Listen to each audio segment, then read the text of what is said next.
சந்தோஷமா இருப்பீங்கன்னு நான் விசுவாசிக்கிறேன். இன்றைக்கு கர்த்தர் கொடுக்கிற ஒரு வார்த்தைக்கு நேரா போகலாம். 1 ராஜாக்கள் 2ஆம் அதிகாரம் 3ஆம் வசனம். நீ என்ன செய்தாலும், நீ எங்கே போனாலும் எல்லாவற்றிலும் புத்திமானாயிருக்கிறதற்கும் கர்த்தர் என்னை குறித்து உன் பிள்ளைகள் தங்கள் முழு இருதயத்தோடும் தங்கள் முழு ஆத்மாவோடும் எனக்கு முன்பாக உண்மையாய் நடக்கும்படிக்கு தங்கள் வழியை காத்து கொண்டால் இஸ்ரவேலின் சிங்காசனத்தின் மேல் வீற்றிருக்கத்தக்க புருஷன் உனக்கு இல்லாமல் போவதில்லை என்று சொன்ன தம்முடைய வார்த்தையை திடப்படுத்துகிறதற்கும். இங்க ஆண்டவர் ஒரு வார்த்தையை சொல்றாரு. என்ன சொல்றாரு? உன்னுடைய பிள்ளைகளுக்கும் உன் பிள்ளைகளின் பிள்ளைகளும் அதாவது சிங்காசனத்துல இருக்கணும்னா அவங்க கிட்ட காணப்பட வேண்டியது என்னன்னா, கர்த்தருக்கு முன்பாக அவங்க உண்மையா இருக்கணும், அவங்களுடைய வழியும் உண்மையா இருக்கணும்னு எதிர்பார்க்கிறாரு. இன்னைக்கு ஆண்டவர் நம்ம கிட்ட தாவீது கிட்ட பேசுனது மட்டும் இல்ல, நம்ம கிட்டயும் பேசுறாரு. என்ன சொல்றாருன்னா, முதலாவது அவருடைய கற்பனை கட்டளையை பார்த்தோம். இப்பொழுது ஆண்டவர் என்ன சொல்றாருன்னா, நம்ம உண்மையா இருக்கணுமா. நம்ம உண்மையா இருக்கும்போது, நாமும் நம்மளுடைய பிள்ளைகளும் உண்மையா இருக்கும்போது, எத்தனை சந்ததிகள் உண்மையா இருக்காங்களோ கர்த்தர் என்ன பண்ணுவாரா, அது வரைக்கும் சிங்காசனத்தை நமக்காகவே அவர் என்ன பண்ணுவாரு, கொடுத்துருவாரு. அது வேறொருவருக்கு அது போகாது.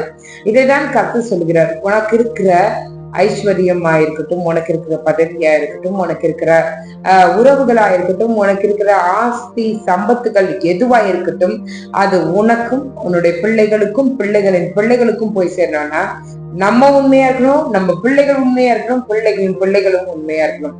ஆண்டவர் எதிர்பார்க்கறது ஒரே குவாலிட்டி தான். உன் பிள்ளைகள் தங்கள் முழு இருதயத்தோடும் தங்கள் முழு ஆத்மாவோடும் எனக்கு முன்பாக உண்மையாக நடக்கும்படிக்கு தங்கள் வழியை காத்து கொண்டார். கர்த்தருக்கு முன்பாக உண்மையா இருக்கணும், அவ்வளவுதான். கர்த்தருக்கு முன்பாக உண்மையா இருக்கணும்னு நினைச்சாலே நம்ம என்ன பண்ண மாட்டோம், டிப்ஸ எதிர்பார்க்க மாட்டோம். கர்த்தருக்கு முன்பாக உண்மையா இருக்கணும்னு நினைச்சாலே நம்ம என்ன பண்ண மாட்டோம், கிம்பளம் யாருக்கும் கொடுக்க மாட்டோம், கிம்பளம் வாங்கவும் மாட்டோம். கர்த்தருக்கு முன்பாக உண்மையா இருக்கணும்னாலே ரெக்கமெண்டேஷனை எதிர்பார்க்க மாட்டோம். இல்லைன்னா தவறான வழிகளில நம்ம என்ன பண்ண முடியாது, ரெக்கக்னைசேஷனோ எதையும் வாங்க மாட்டோம். எல்லாவற்றும் ஒரு உண்மைத்துவம் இருக்கும். இன்னைக்கு கர்த்தர் சொல்றாரு, நீயும் உன் பிள்ளைகளும் உன் பிள்ளைகளின் பிள்ளைகளும் உண்மையா கர்த்தருக்கு முன்பாக முழு இருதயத்தோடு முழு ஆத்மாவோடு உண்மையாய் நடக்கிறது மட்டும் இல்லாம தன்னுடைய வழியையும் உண்மையாய் காத்துக் கொள்வார்கள். ஆனா நிச்சயமாகவே சிங்காசனம் அவர்களுடைய தலைமுறைக்கு போகின்றனர். இன்னைக்கு நம்மளும் உண்மையா இருக்க ட்ரை பண்ணுவோம்.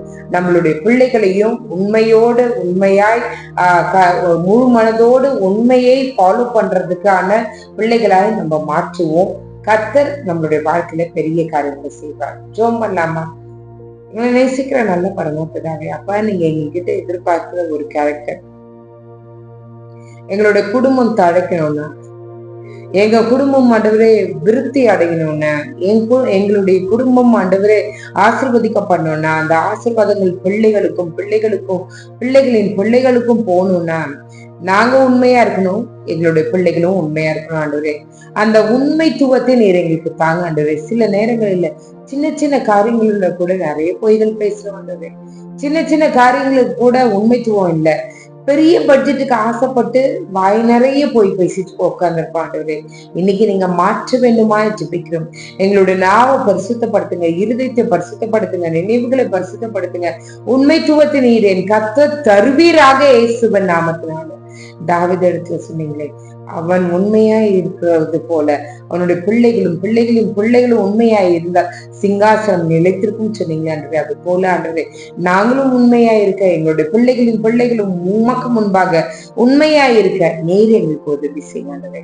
நீர் எங்களோட இருந்து எங்களை வழி நடத்துங்க. இந்த இரவில் ஆண்டவரே எத்தனை பேர் ஆண்டவரே சண்டை போட்டுட்டு தனித்தனியா படுத்துக்காங்களோ, என் தேவன் அந்த சண்டையை ஆண்டவரே ஒருவருக்கு ஒருவர் மன்னித்து ஆண்டவரே விட்டு கொடுக்கிற அந்த மனப்பக்குவத்தை நீங்க தாங்க ஆண்டவரே. குடும்பமாய் இருந்து உங்க நாமத்தை மகிமைப்படுத்த கிருபை செய்யுங்க ஆண்டவரே.